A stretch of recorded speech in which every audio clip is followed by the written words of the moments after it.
What? Hindi tabi. I forgot what I was about to say. Hey guys, welcome back to my channel. So this is Tony, in case you didn't know my name. So for today, I'm going to do another unboxing video. And well, this is not mermaid crazy. This is new subscription box that I got. Ay, naku. Ano ba? Lagyan mo dyan sa paper bag yung mga book. Except dun sa Obsidio. Oh my gosh! Nagpa-play pa na to! What the? Hey guys, welcome back to my channel. This is Tony. So for today, I'm going to be telling you the books that I've read last month. I'll be sharing you my thoughts regarding these books and of course my rate to these books. So if you want to know what books are those, let's hop into the video. So first off, I actually can find my copy of it, but since last month I was kind of having a reading slump, I tried rereading. No, I didn't try.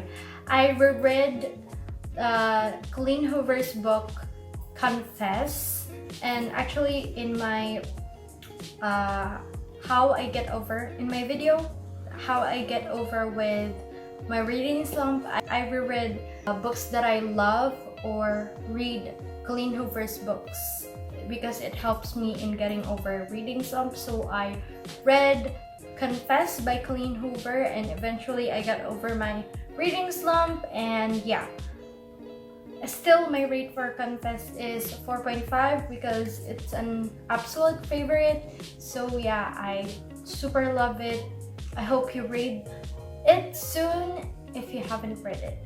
And if you've read it, kindly tell me your thoughts down below. Your thoughts regarding Confess, if you've liked it or not. So second book that I've read last month, actually last month mostly series yung nabasa ko, and last month the second book that I was able to read is Stalking Jack the Ripper. I've been looking for this for a long time kasi wala ako makita sa National Bookstore, so yung pala sa FIlipinoBook lang siya meron. So if you're looking for Stalking Jack the Ripper, sa FIlipinoBook lang kayo makakahanap, or maybe online stores. So Stalking Jack the Ripper, I really love it. Though I rated it 4.4 kasi I kind of at the maybe the middle part I kind of guessed who's the murderer. So pero even though I've guessed it, I have guesses, still nakaka-intrigue kasi yung happenings dito. It's more focused in forensics, and I love Thomas Cresswell, a definite book boyfriend, and yeah, Audrey and Thomas is like a classic love story. So yeah, I definitely love this. So of course, ano pa ba isusunod ko dito kundi yung second book, which is Hunting Prince Dracula. And if this was intriguing, this is much more intriguing and medyo mas brutal yung storyline nito. And so yeah, napakaganda talaga ng story. I also rated this 4.5. No, tumaas ng isang ratings kasi late ko nang nalaman or late ko nang nag-guess kung sino ba talaga yung killer or yung murderer. So yeah, also intriguing and a page turner. I love books by Carrie Maniscalco. I can't wait for the fourth book. And of course, ano pa ba isusunod ko dito kundi yung third book, which is Escaping from Houdini. So Escaping from Houdini, this is the third book of Stalking Jack the Ripper series, and grabe guys, kung intriguing tong two books na to, mas intriguing to, and this gave me a hard time to guess who the killer is. Kasi napakadaming choices, napakadaming mapagpipilian kung sino yung killer or yung murderer. Ang daming suspect. Madaming suspect na pwede mong pagbintangan as a killer. So this gave me a hard time and I rated this 4.8. I definitely love it and akala ko magiging bad yung ending nito. Kasi may part talaga dito. I won't tell kasi syempre, spoiler. Pero for those of you who've read it, alam niyo na siguro yung tinutukoy ko. I really thought that will happen. And I really love the classic love story of Thomas Creswell and Audrey. So, I can't wait for the 4th book. Malapit na siya. So, ang recommend ko to sa iba, para hindi naman siya actually nakakabitin. Medyo lang. So, kung makakaintay kayo, kung hindi nyo pa nababasa itong book na to, siguro basahin nyo na lang kapag dumating na yung 4th book para dire-diretso yung pagbabasa nyo. If you're the type na pag nagbasa kayo ng series ay gusto nyo sunod-sunod or dire-diretso ng basahin. Ganun kasi ako kayo. Just like, if you've noticed in my wrap-ups, kapag nagbasa ka ng series, kasunod yun yung 2nd book and your 3rd book, meron kasi yung type na tao na, no, 1st book muna and then another, parang yun. Gets nyo ba yung sinasabi ko? So, next is the 4th book that I've read last month. This, I gave this 5 stars.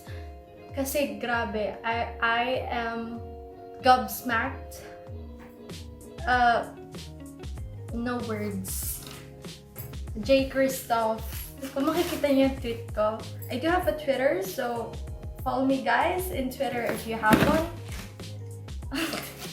So, Illuminae. Is it Illumina or Illuminae? Because I used to call it Illuminae.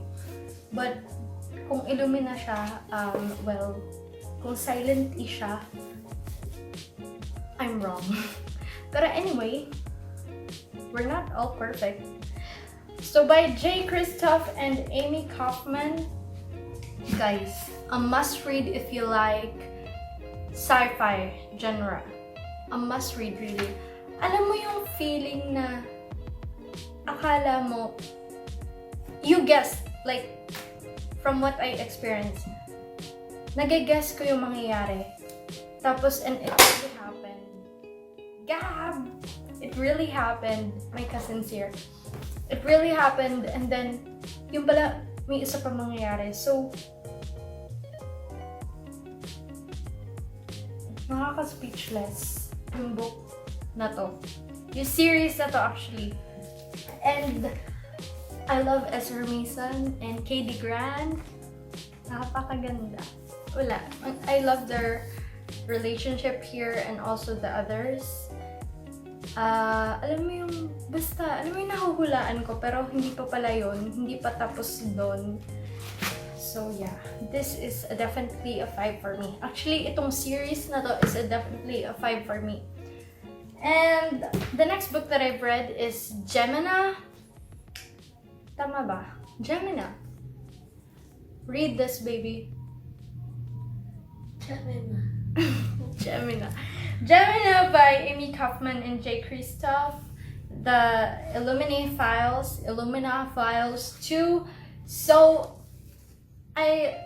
to be honest, at first, sabi kasi dito there are another 2 new characters. And since I'm kind of biased, kasi nandun pa ako sa part na I like Ezra Mason and Katie Grant. So parang, bakit may bagong characters? I want more of Ezra and Katie. So I was kind of like bored reading the new characters' POV and their story.